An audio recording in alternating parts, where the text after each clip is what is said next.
ఐదేళ్ల రాక్షస పాలనలో ఉన్న ఉమ్మడి సునామీలో రాక్షస పాలన కొట్టుకుపోయిందని తిరుపతి పార్లమెంటు తెలుగుదేశం పార్టీ ప్రధాన కార్యదర్శి వేడాటి సతీష్ రెడ్డి విమర్శించారు.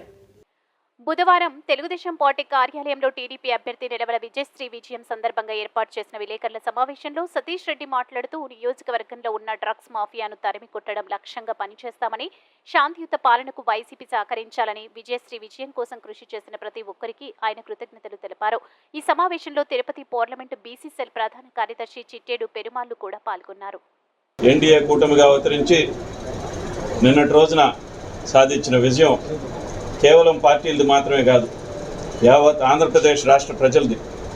ఎందుకనంటే 5 సంవత్సరాలు రాక్షస పాలనలో నలిగిపోయి ఏమి చేయాలో దిక్కు దోచకుండా అయోమయమైన పరిస్థితుల్లో నిన్నకో 20 సంవత్సరాలకు ఒకసారి రాజకీయ సునామీ వస్తుంది, అబ్నార్మల్ మెజారిటీస్ రావడం. కానీ ఈసారి 5 ఏళ్లకే ఆంధ్రప్రదేశ్ రాష్ట్ర ప్రజలందరూ కూడా బ్యాక్ టు బ్యాక్ సునామీ. ఎంతటి సునామీ అని అంటే, పోయినసారి 151 వైఎస్ఆర్సీపీ గెలిస్తే అందరూ నోరు ఎల్లబోసుకున్నారు, ఇదేంద్రా నాయన ఇంత మెజారిటీ, ఉమ్మడి ఆంధ్ర రాష్ట్రంలో కూడా ఒక్క ఆంధ్రప్రదేశ్ రాష్ట్ర మెజారిటీయే అధికారంలోకి తెచ్చే అంత పరిస్థితి వచ్చింది అని. కానీ ఈసారి ప్రతిపక్ష పార్టీగా మిగులుతుంది వైసీపీ అని భావించేదానికి కూడా అవకాశం లేకుండా తీర్పిచ్చారు. ఈ తీర్పుని మేము స్వాగతిస్తున్నాం.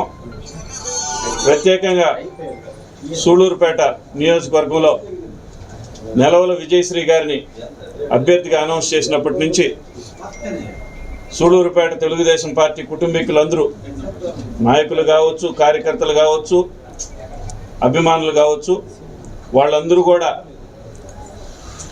అలుపెరగకుండా, రే అనకుండా, పొగలు అనకుండా పార్టీ కోసం, పార్టీ విజయం కోసం అందరూ అహర్నిశలు కష్టపడి శ్రమించారు.